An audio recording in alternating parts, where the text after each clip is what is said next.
the markets are going to, well, they haven't twigged onto it yet. But in my opinion, the emperor has no clothes. This is a house of cards. Thursday, January 30th, 2025, Maneco 64, home of alternative economics and contrarian views. We're going to look at the Bank of England again. I'm not sure if any of you have seen. I published a second video yesterday afternoon, London time, and I think it's highly important that you watch it if you haven't yet.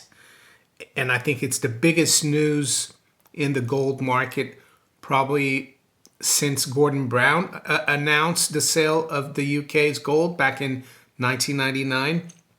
And it's to do with the Bank of England actually delaying gold delivery from 1 to 2 days or a few days of spot delivery to 4 to 8 weeks. Yes, to me it seems like the Bank of England doesn't have enough gold in its vault to deliver.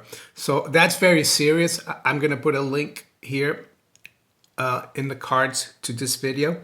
It's getting a lot of views, and I highly recommend you do. So this morning, I've got more interesting news about the Bank of England, and I have to thank one of the viewers for sending me this link through the email contact email that's provided on my YouTube channel. It's easy to find if you want to send me something, but make sure you just send me something that's important and significant. It's not a contact function to have chats or anything like that. But anyway, this is what he sent me, and I think it's really shows how the bond market, the gilt market, really is in trouble. The 40-year bull market we had from the early 80s to around 2020, 2021 is over.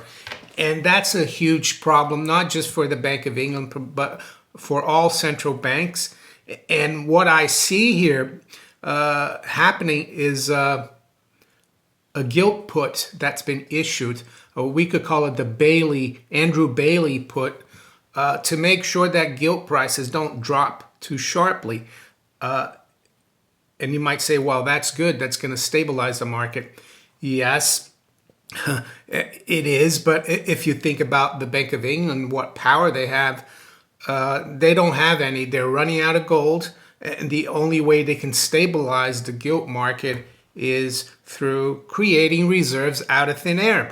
And there was, of course, before I go further, one of the founders of the Bank of England who said the bank hath benefit of interest on all monies which it creates out of nothing. That was William Patterson who said that, one of the founders. So what that will mean, yeah, it will stabilize the gilt market. It will help households that are invested in pension funds, defined benefit pensions. It will help people who have investments in the bond market. More like the wealthy or middle class or upper middle class. It will hurt though the general public. And how will it do that? Well, through currency debasement, because all the Bank of England is doing is printing more and more money out of thin air while our economy goes into the doldrums. I think Tesco announced some job cuts yesterday, 400. So it's not looking too good. So let's go straight to this announcement.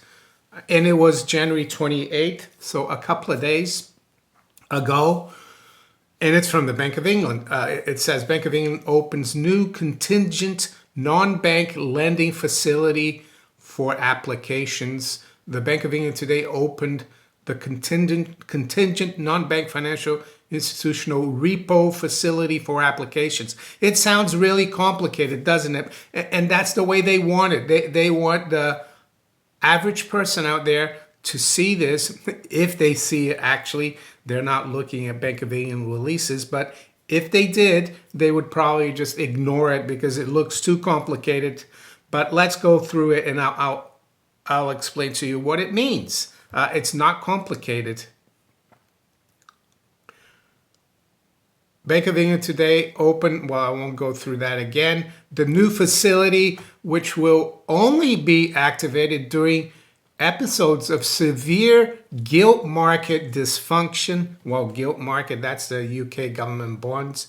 Why are we having dysfunctions in this market now? Well, because investors have lost faith and confidence in the government to run the economy and the fiscal situation.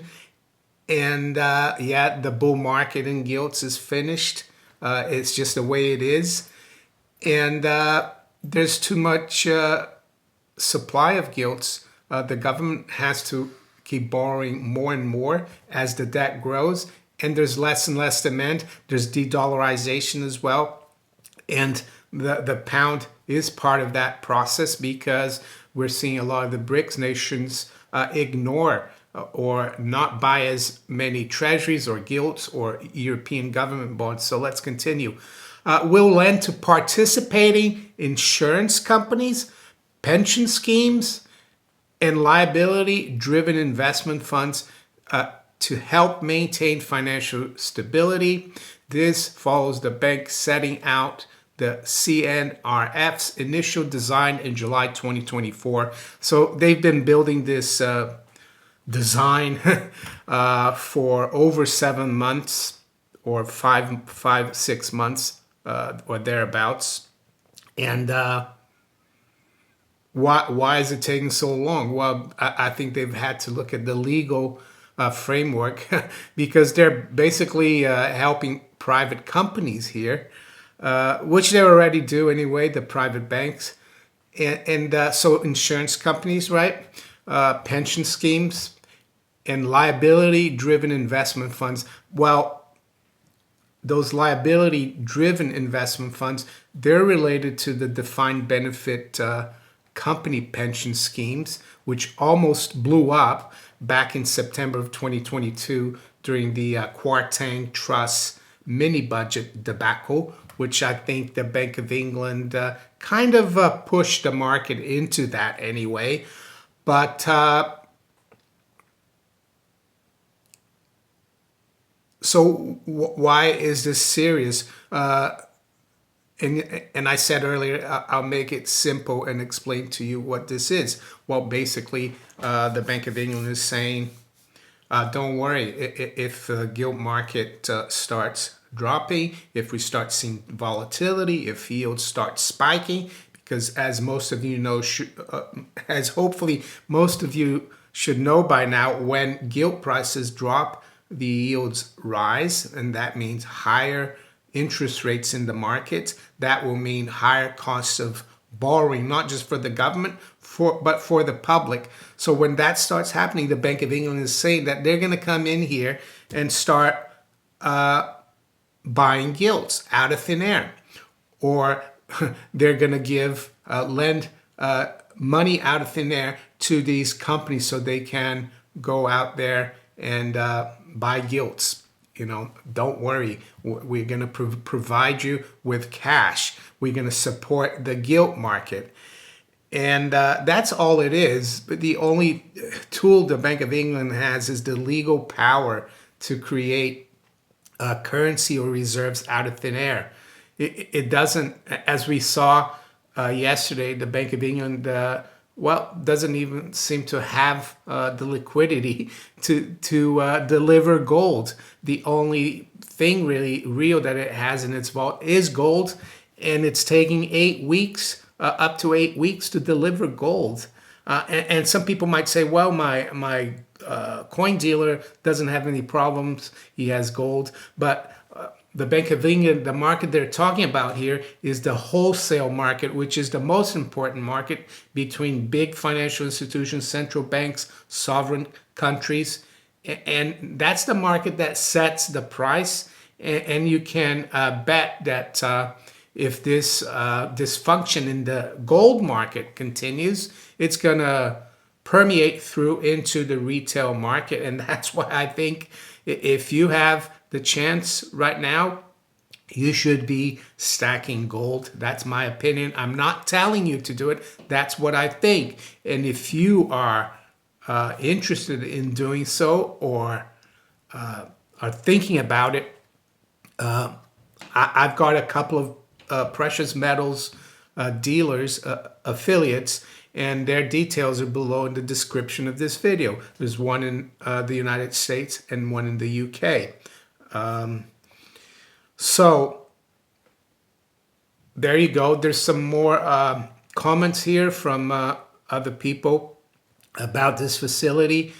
The lady from Vicky Saporta from the Bank of England, she says that this is equipped to protect financial stability for the benefit of households and businesses throughout the UK. So just think about it.